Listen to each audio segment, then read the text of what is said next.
Well, Scott Walter is here because Randy is so far behind on the robot news that he needs really a refresh course. Scott has promised to provide that, I think. Good morning, Scott. Good morning, Randy. And don't let your viewers be fooled by your background. You're not actually at home. So should we play Where in the World is Randy Kirk? I've mentioned it here and again. They probably, What oh, we just had a big, I, you went away, you froze, probably my hotel connection here in Toronto. So, yeah, oh, it could be that, or it could be on my side, because I'm not where I normally am. you're not. Okay. So you just spilled the beans. You said your hotel in Toronto. Yes. I'm not in my normal location. Um, no. Did you notice the background's very different? Yeah, yeah. So I where don't have my floral shirt because I don't have my collection up here. you're in your Midwest home as opposed to your Florida home. Yeah, I in Michigan. in And Michigan. here I have AT&T fiber, and it's horrible. Oh, I see. I Okay. get dropouts all the time. I don't understand why. So no, it's not Starlink that's causing the problems. It's good old fiber. So when I'm back down there, I get way more reliability. Gotcha. Well, Yeah. so in the world of robots, I've seen some headlines. I do, continue to Hmm. pop into X several times a day, and Yep. but I Yep. have not been able to go deep at all. So, what would you consider to Yep. be the headline for this week? Um, well, let's see. I guess probably the main thing that most people talked about was 60 Minutes had a segment on the figure bot, which was part of a bigger segment they were having about NVIDIA. Hmm. And so that kind of caused, let's say, Sunday night, a lot of activity and stuff back and forth. And we may have, let's say, solved a mystery, a 60 Minutes mystery. Okay. Yes. Yeah. Right. Yeah, yeah. And one of the reasons I'm back up here in Michigan is, do you know what the date is on Saturday? Saturday the 4th, May the 5th, 4th. more the 4th. May It the is the 5th. 4th. May the May the 4th be 4th with be you. with you. And Yes. there's an event going on up here in Southeast Michigan at a place called Monroe and Associates. Oh, I see. Yeah, yeah, yeah. So I'm going to be there. John's going to be there. I think Oh, Dirty Tesla's going to be there. oh, Bearded Tesla guy, I think, is going to be there to look at the Cybertruck teardown. I see. And yeah, so there's going to be a few other things. That should be And so you want to hear a story about what happened to me on Sunday? okay. So I went out and I was like running a bunch of errands because we just came out on Sunday, on Saturday, and the cars desperately needed a car wash. So I went to the car wash, came back in, went to open the garage door, and it like only went up halfway because just some component on there started to fail. So I took a quick look at it, said, "Oh, I see what I need to do." Dashed off to the hardware store. So when I went to the hardware store, and as I'm walking in, guess who's walking out? Sandy Monroe? No, Sandy Monroe. Sandy Yeah, Monroe. actually, I bumped into Sandy Monroe right there. It's like, wow, how about that? And, said hello and stuff like that. Bought my stuff, and I went outside. And guess what goes whizzing by me in the parking lot? A Cybertruck. A Cybertruck. I'm 2 for 2. Don't ask any more questions. I can. Oh, and guess what was written on the side? Guess what Monroe was and wrapped with? Associates. Yes, Monroe Live. You were a little bit wrong. I'll give you half a point. Monroe Live. Yeah. Monroe Live. So I was like shocked to see a Cybertruck in the wild, like in my hometown, Yeah. at a strip mall that I occasionally frequent. I was like, wow. And that's like I think the third one I've seen in the wild. Okay. And All so right. yeah, so it's great to have a hometown hero like that. And anyone that happens to be in Southeast Michigan, you can actually go to that event starting at 1 o'clock on Saturday Very cool. and go Very up cool. there. And I guess you get extra points for dressing up as a Star Wars character. I see. People say I should go as Han Solo. I'm not sure why, but I don't know. I don't know what they're talking about. So I don't know what they're I, talking I about. typically Yeah. I typically go as Captain Kirk. Yeah. Yeah. Yeah, it's Captain Kirk. That makes sense. Yeah, yeah. But that's not Star Wars. But I go anyway. I go Yeah, anyway. that's right. Why not? Why not? You can. Sure. Sure. Makes absolute sense. So, yeah, so what was 60 Minutes is kind of more mainstream. And sometimes when news makes it up about there, maybe it's because it's starting to seep into the zeitgeist, right? Right. People are Right. becoming a bit more aware of it. Hmm. And and their coverage was mainly like the NVIDIA angle and how AI is coming on there, and a little bit about say labor disruption that Right. may be coming in there. And there was about 75-second segment in there about the Figure One bot because of their relationship with NVIDIA. Right. And so that got like obviously a lot of traction on social media afterwards that was on there. But let's say there wasn't any news coming out of that, Right. except that when Cern, your friend Cern, you know, Yes. the Yes. guy with the charts, Yes. yeah, who will be on tomorrow, I'm sure. Probably. He reposted that you know, because Brad had put it out there, and then somewhere in the comments, someone asked, "I'm still trying to figure out the voice," because if you remember, when the Figure One bot came out, it had Voice. Yeah. a voice, and no one could identify it. Right. And they thought it was actually Brett because it sounded close, but it, you know, he said it's definitely not. And then and it was like kind of left as a mystery. No one really solved it. So then someone says, you know, what is it? And he says, one guess. You know, everyone make a guess. And so everyone's like sitting there trying to figure out. I'm like, okay, I know how to play this game. Is you don't guess, you start begging for hints. So I started going in there trying to get some hints out of it. And then it was pretty clear that it was either like an investor or actor or maybe both or something like that. I was thinking, if I go from the investor front, who would it be close to? And it has a deep raspy voice. And I realized, you know, going through the potential list of investors, that Sam Altman also has like a deep raspy voice. And I made that guess. And then the reply was player eliminated. Player eliminated. but remember that you can always respawn in these video games. So I quickly respawn and get back in the game anyway. And finally we got enough hints, and part of it came in from someone else that joined the conversation that I didn't know who he was, that clearly Brett knew, because he said, well, you know, of course you would know. And he said something that said, yeah, I'm surprised that his fans wouldn't recognize it. You know, his fans would recognize the voice immediately. So who was it? Who was it? And then did a little bit of digging on who this person was. And it turns out he's friends with someone who is a Joker and has the initials JL. John Lennon is dead. Let's see.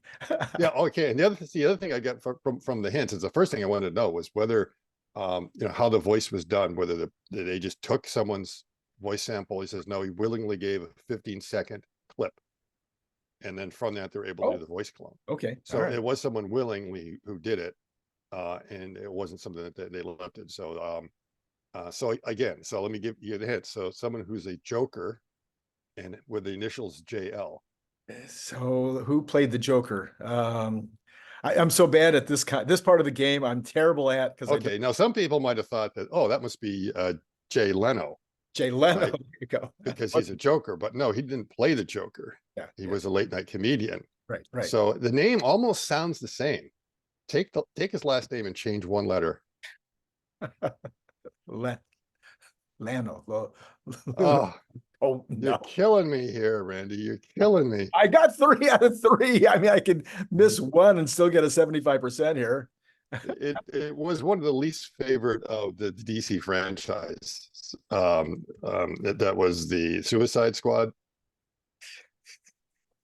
Come on. You just you're okay. It's all right. Here it is. It's Jared Leto. Jared Leto. I have no idea who that is. Okay, so I'm sorry. Okay, yeah. So he'd be kind of an obscure actor for a lot of people, but you know, his roles have been such that he's almost unrecognizable in the movies he's in, which is why most people don't know who he is. I see. Okay, all right. Because he was like in 2 movies like the same year, and people didn't realize he was in the same one because his character was just so different, his voice and everything is so different. So a lot of people could be excused if they have never heard his real voice. But now they have, if they watch 6 minutes. Yeah, now they have. And so he is you know, not only the voice, but he's also evidently also an investor in Figure. I see. All right. Yeah. And as a result of that, I asked Brett, what's our prize now that we figured it out? and you said a knife set. A knife set. A knife set. And I said, okay, but only if we get to pick it up in Sunnyvale. So it seems like he'll be inviting the crew out sometime later this year to actually take a look. So that's going to be good to be able to actually physically see these bots. Right. I mean, other news is like once a week, it seems like there is another company that just sort of shows up and says, "Oh, we're building a humanoid bot now." Right. And the latest one was also, I think, around Sunday, and it was a company in China. I'm not quite sure what the name was, with a quick video, with some claims that were, let's say, a little bit, beyond, it's like the typical kind of thing, making it sound like the first all electric humanoid bot. And it's like, no, there's a lot of them, and they're proud of the walking speed, which is not as fast as the GR1, but it's like, I think, what's it, maybe around 4 miles per hour, or something I like think they that. said So, 6 kilometers. Yeah. Mhm. yeah, so something like that. Um, but it pivots really slowly. So the first thing I looked at the clip and go, oh, okay, you can walk straight really fast, but it's showing its pivot was like going around. It's like, that's of absolutely no value. And they're like, no hands. No hands. Yeah. So it's light, and because part of the reason it's light is that if you don't have hands to worry about, well, you get rid of that part of your structure, and if you got a small battery pack and everything else. So it seems like, you're having a lot of these startups in China, but most of them are focusing on the legs and really not doing anything with the upper body. Right. And so I want to contrast that, is that we had an interview yesterday with Gordy Rose of Sanctuary, Okay. and that will be released later today. And they have really focused on the upper body, and it's because, and I agree with him, is like, what's the business end Yeah. of the Yeah. humanoid bot? Yeah. Yeah. Yeah. Yeah. Where's the business end? Well, in fact, a lot of people say, "Hey, why do you need the legs? Put it on a cart and move it around." Yeah, yes, and that basically, a lot of the points that Gordy made were exactly the points I was like, well, wait a minute, am I feeding him the answers here? Because, like, agreement a lot. And so he's focused on that, and he said that, they've solved a legged problem. They've already gone through and thrown something together. They don't see the utility in it yet, Mhm. and in that walking is a solved problem. And he Mhm. said, for the exact same reason, it's like, look around, these companies, like, within a matter of like a Right. couple of weeks now, are popping up, and they're able to make a walking bot. It's a Right. solved problem. Right. What's not solved is the dexterity, because Right. that's where stuff gets done. Mhm. And they're really, really focusing on that and being able to quickly and efficiently. And there are going to be these different niches. His argument is that for moving totes around, you don't need hands, and you don't need, a full humanoid bot. There are other solutions for some of those things that he thinks does not have to be the humanoid form. He's looking at, like, where are those that are not easy to automate the traditional way, that really need that, because it all comes in the hands. Right. Right. um and so a lot of times, for the generality that you need, it's got to be more in the hands. Right. And whenever you have a specific task, you're probably doing it the wrong way. I mean, it's good for some, as a quick dirty fix, but if it's something that you need to be more long term, then you might want to be thinking about traditional ways. So they are more focused on that, and that, mobility, which could be like on a cart, but in many cases you may not need mobility. I mean, we've Yeah. seen there are a Right. lot of these factories in China in which the workers, they only move at the end of the day. Yes. That's it. And they are basically wheeled humanoids, because they are sitting on a chair Right. that might have wheels on it, or maybe not even wheels, but just allows them to articulate back and forth. And that's about it, because all the work has been designed to be in front of them. So Oh, there sure. are plenty of places like that. Again, So again, it's yeah. Again, yeah, famously in my water bottle manufacturing and printing plant, yeah. we had the people that were putting on the caps. They sat in a chair. They Mhm. didn't move. With people that were actually printing the bottles, putting the bottle into the printer, they were not ever getting out of their chair except to go to breaks. So that's Right. two examples right there. I mean, it's yeah. Yeah, exactly. So, and then, the other thing he brings is that, once you do that, you don't have to worry about bulky battery packs, or, even taking breaks at that point. Then the robot, it's not 22 hours out of 24, it's 24 out of 24, Right. because there's almost nothing to do. Right. So there's no charging or swapping out or anything like that. So there are these different niches. And it's refreshing that, we've sort of looked at a lot of these things from also our own, say, first principles point of view of how we think things are going to go. And it's kind of affirming when you talk to some of these other people that they are coming to similar conclusions. So he's got the same conclusion, that it's like, it's a huge market. Yes. Okay. Yes. it's Yes. it's a it's a really big TAM.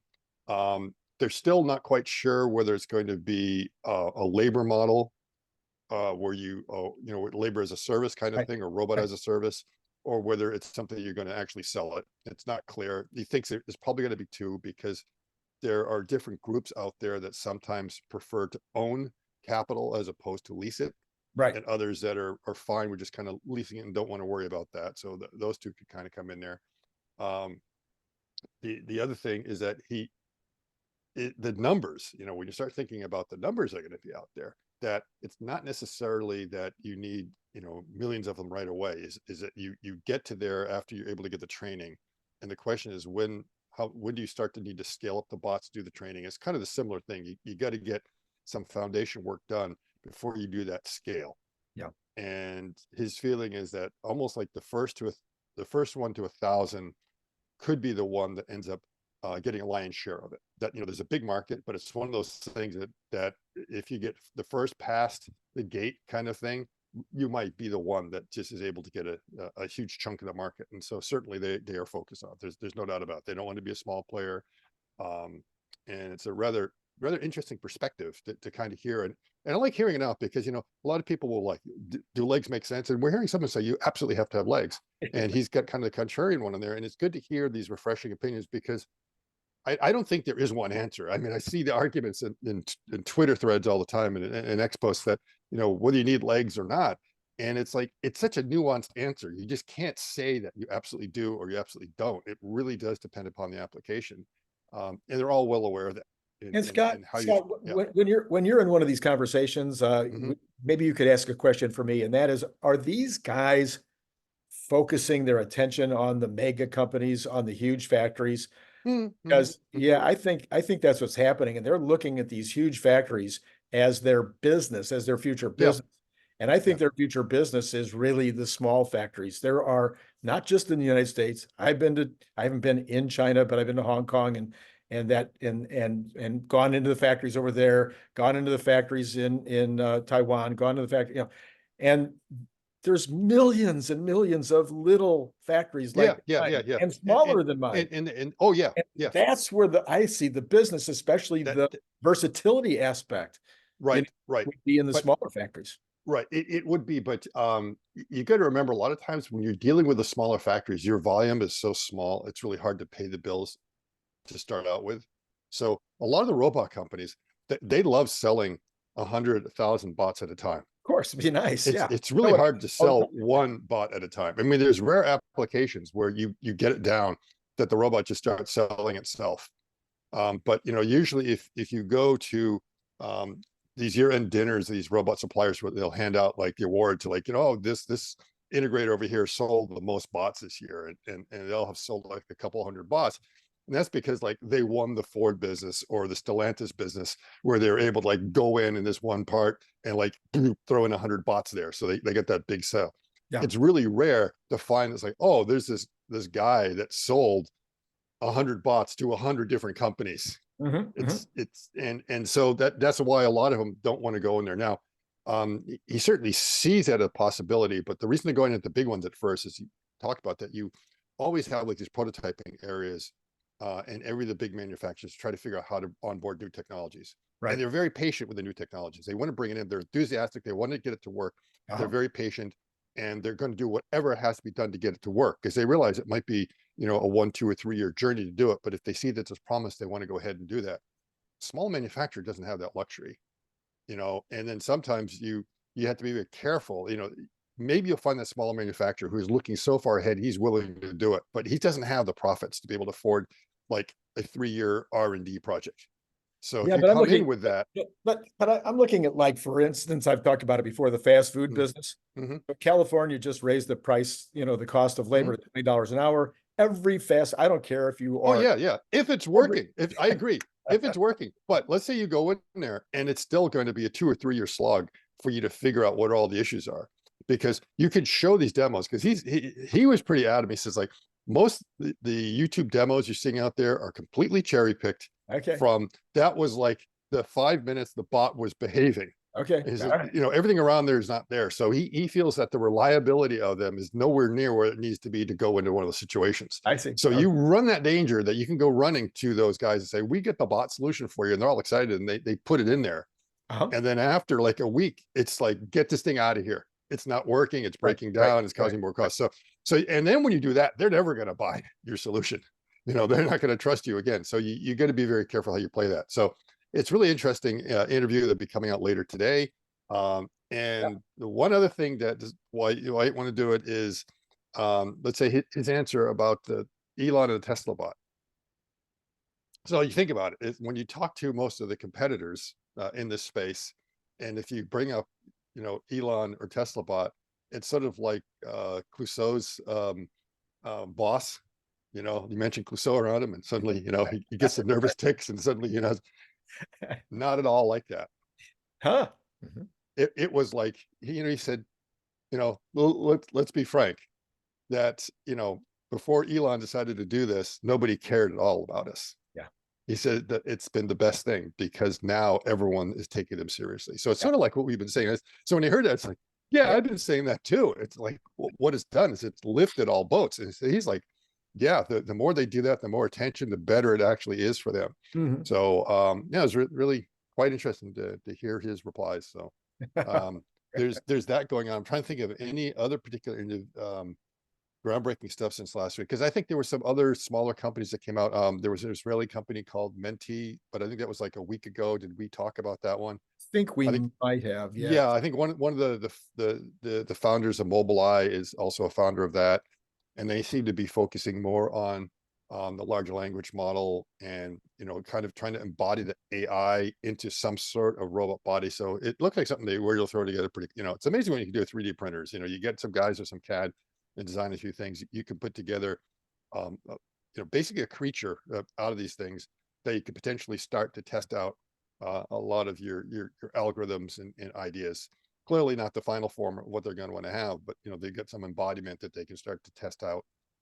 And again, it just kind of goes to this whole thing is like, it's not just a couple of companies. There's a Yeah. lot Yeah. out there, and they're going to keep showing up, and they'll probably start showing up in places that we were saying, well, why aren't we hearing anything from that? Why aren't we hearing more from Europe? Are they, what's going on there? I wasn't, I was like, sooner or later, we're going to hear from an Israeli company or two. So it was like they were already kind of late to the party as far as I'm concerned from their standpoint, because Right. Right. a lot Israeli high tech is way more advanced than a lot of people are aware of. Right. So it's like not a surprise that would come out of there. The surprise is like, where's Japan? Where's South Korea? Yeah. Those are Yeah. the two countries that could actually use it more than anything else because of their demographic collapse. And maybe that's just it. Maybe, maybe they're declining so quickly they don't have the people to build them. I don't know. So so I've also had the sense for the last 10 days or so that the folks that are following this at all, including the companies that are building these, that I don't feel like there's any doubt in people's mind that shipments will start next year Yeah, from yeah. multiple There's no doubt. It multiple seems like companies. they're all getting very, very close. So most of them are talking about that we'll probably have 100 by the end of this year. That they need that kind of that number, and the same things when you talk to all of them is you can do so much in simulation, but in the end you need that real world experience to be able to really understand what the feel is, because these physics engines, as good as they are, they're still far from perfect. Sure, sure, sure. And again, he made again some similar points that I've made. I'll let you wait to hear his Yeah. but the idea that with large language models are just nothing but tokens, Yeah. and they know how to string them correctly together to come up with something that looks like that's not gibberish, that's making Mhm. sense, but there is no meaning to those words. They know there's relationships between those tokens and other tokens, which is why they're there, but there's no sense of what it means because they've Mhm. never experienced it. So I've always talked about, it's like you can talk about the color green and use it appropriately in all your sentences, but if you've never seen it, you don't really know what the color green is. Yeah. Yeah. And same thing with grass. I mean, you could describe grass in some way, but if you've never really gone out there and touched grass, Right.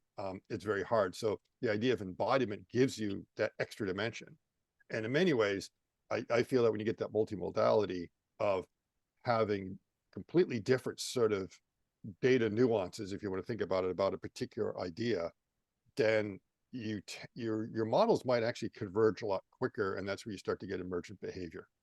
Yeah. So there's you see something and it's labeled as green, and then you've read the literature about green, and now suddenly it's really easier to make the relationship between them when you have those two things, as opposed to them being very, very separate. And And the way these models are moving is that they're trying to build up the same tokens for anything. So if you can do a large language model, you can also do a motion model. And that's basically what these bots are. So do any of these other people, are any of them doing vision in, action out, or are they all Oh yeah, they're all everyone is doing end to end. But what I mean by that, the vision in is then going into a LLM though, right? Not into a streaming video. It's going straight into an action model. It is going into yeah. When they go ahead and do it, so they basically are, they have instructions that are coming into a large language model to sort of say that this is what our goal is. Right. But then when you get ready to do the goal, that whole thing is basically, vision in, action out. So how would you differentiate between what they're doing on that aspect of it and what Tesla is doing with their? Oh, they're all doing something very similar in that they're trying to build something at an atomic level where you sort of discretize all the potential actions in the world or things that you need to do to interact. And then it's the question of figuring out how to string those things together appropriately. Okay. So the first thing is again, use the large language model as an example, that you take this body of literature and, now you don't even have to give it the concept of words or anything like that. They automatically can go through all the stuff and figure out what the tokens are. Right. And then they begin to see the relations between the tokens and then figure out what you've got to do to make a sentence that makes sense. Right. Now you're trying to do the same thing with motion instead, or with gestures or whatever you're going on. And if you feed it enough data, it begins to understand certain movements that are important and not. So for instance, we have an infinite number of combinations that our fingers can go through. Right? But the reality is there are only certain gestures that we typically use more than anything else. Right. Like the same thing, it's like if you think about the combination of letters that we have, right, that there's an infinite number of, or let's say I shouldn't infinite, there's a very large number of 5-letter combinations that you could have, right? But the actual number of 5-letter words in the English dictionary is a lot smaller than that, because there's certain rules on how the letters combine together. And then so it's the same thing with the hand. Right. It's the same thing with the hands. It's like there's only, we have an infinite number, but there's like, if you think about, there's certain kind of motions that we have, like, sometimes you can kind of do that and consider it letter, but that's like a really hard gesture. Right. It hurts a lot of people to do it. And it's one that's just commonly not used. Right. So it's one of those like, oh yeah, it's one of those obscure words we can throw in the pile that we rarely use. Right. And that, again, the English language is made up of like 500,000 words, something like that, depending upon which source. It's north of 100,000, some will say, because you throw in all the scientific and all this other stuff, you can get like close to that. But daily usage, we only use about 500 words. Right. That's the common thing. So all these other words are not used, except rarely. And again, that goes like through Benford's law, right? This whole idea is that you have this big thing, but certain things are used more commonly than anything else. Right. And so you begin to look at that and build up a suite of all these different motions and gestures. So then you got motions of your arm, motions of your legs, of your torso, that you can all look independently, but then you can start combining them together with certain rules that you begin to discover over time. Just like we know, well, we get certain letter combinations that form words, but then there's certain word combinations that form sentences. Yes. And then, sentences that we generate into paragraphs and stories. So you're more or less telling from the large language model, we want you to perform a particular task. And rather than generating text, please actually generate motion for me now. Mm-hmm. So it will be text in, motion out. And then when that starts happening, it's all, it's going to be vision, proprioception, everything else that determines what's going on. And it will generate that thing based on what it is that you said you wanted to do. It's that simple. Okay. Conceptually. But as we know, you need lots and lots of training data to build it up there. But in the end, that's sort of what it's coming down to, is figuring what works and what doesn't work. So we do have an infinite combinations of our arms and stuff like that, but we don't use all of them. And a lot of times when we try to use them, we pay a price for attempting to use it. It's like, oh, that's kind of unnatural, or that hurts a little bit, or puts a lot of strain on. So that's what's going on. And that your solution space suddenly collapses down to what makes sense. Because before you looked at it and you go, oh my God, the solution space is just infinite. I don't even know where to begin. Right. But no, it turns out that there are these very simple sort of answers that you can get to. Right. But the environment that we're in is almost infinite. So Yes, yes, and that's where it has to do with interpretation. And so what was explained is like, you know, uh, the one thing is that that in English we have one word for snow, yes, but the Inuits have like 300 or something like that because they're aware of the nuance. actually, And I heard in Michigan they have lots of words for snow too.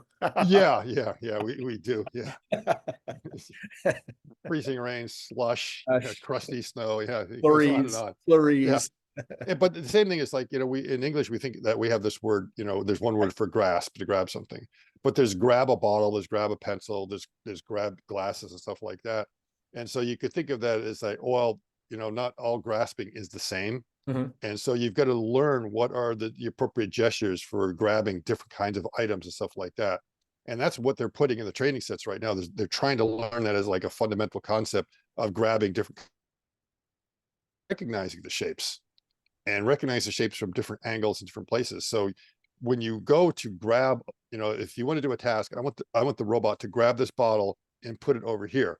Uh-huh. Okay, you take that bottle and you keep on putting in different positions with Mhm. respect to the robot all over, and you put it down, you put it all this way. When they're doing it 100 times, they're not teaching it 100 times in the same location. Right. That's that's not the idea. You're getting no data out of that. Mhm. They're Mhm. teaching it all over the place, different kind of combinations. So it's able to identify the object. It doesn't have to be perfectly there. So, if you look at the bottle, this way Right. or that way, or this way or that way, or anything like that, you should recognize it's the same bottle Right. without having to see the whole thing. And at the same time, figure out, what's the best way to grab it, depending on what it is, depending on where it's laying, I have to come around this way or something like that. And if you see it enough, and it may be as simple as like 100, not millions, but like just 100 different locations is enough for it to then know how to pick it up any Every arbitrary location. time. You don't need an infinite number. Mhm. And that's sort of let's say the breakthrough we're hearing from a lot of them is that the million simulations seem to be what they need to do when they're actually in simulation, lots and lots of I see. iterations. But when they start to go to more real world training, it happens a lot quicker. Hmm. Okay. So, 100 samples. And there'll be 100 samples of like, maybe, and then you try to, let's do 100 with a cell phone, and let's do 100 with the glasses and the pen and stuff like that, and put that around there. And eventually it may get to the point that you can throw in a completely new object that it's never seen before. And it may figure out, this is what I have to do. Sure, sure, sure, sure. So you've got to get a good enough basis. Yeah. So to bring it back to Tesla again, what obviously Tesla is building this massive compute, Mhm. massive amounts of data from the cars, but now I'm sure at this point, massive amounts of data for the bots. They were compute constrained a while back. Mhm. And now they're not because they're for one or either both reasons that the NVIDIA chips are all up and running and or that the dojo is moving along at pace. But for whatever reason, they've got plenty of compute now. But all of these now they've got a bigger task probably in doing a robotaxi than they do in doing a robot. But is there any advantage to Tesla's massive capabilities in that regard? Or do you think even the smallest player is going to be able to play on that field without having access to massive amounts of compute? They need access, and that's something that they're all trying to work on, and they're all trying to work on these different deals I got to make sure they can get that access, because most of them won't have the compute. They're going to have to purchase the compute from somewhere got it. else. Got So it. Tesla definitely has it in that they've been able to accomplish a lot with 35,000 H100 equivalents, and they'll have 85. Mhm. So you're right. A lot of that might be because of what they need for robotaxi, but I'm sure they're pulling a certain amount of that off for Optimus and what they need there. And the question is whether they're getting so much data from the fleet. We got millions of vehicles out there capturing a lot of data, versus, how many Tesla bots do you have, and how much operation are they doing in any particular day. So it might be a smaller data set that they have. And, the other thing to remember is the, the safety requirements Yes. for Optimus versus the car is like completely different. I mean, Yes. you, Yes. you just, you gotta, Whole nother level. yes, it's a completely different level. So they can get there at a certain point, but there is a certain stage you got to get to in your data collection. And then you should start to get that flywheel where things just start filling in the Right. pieces. Right. And it comes down to, once you get that basic character set of what you need, then you can get to the point of more or less describing to the bot what you want to do. Yeah. And you don't have to show it at all. You just say something very, very simple, Right. you know, make me dinner, or make me an Right. omelet or something like that, or clean up this mess. You don't have to show it how to clean up the mess. You know, there may be, if there's a particular way you want it done, you could describe it. And I imagine, you know, you could also show it and it would understand by show and tell. So it's just going to be a question of what you think is going to be the easiest way to interface it. And that's where they all see it getting there, but you can't get there until it has this foundation model of understanding what it's like to interact in the world. Right. And then once that's there, it'll be very, very easy. Very, very easy. All right. I mean, Well, yeah. Well, okay. I think you've brought me up to date. I will, 2 more weeks of having way too much fun to be as on top of it as as I would like to be. But until next week, Scott, Yep. I appreciate you coming on and helping out as always. And to all of you out there, as always, it's been great talking to you. Same here.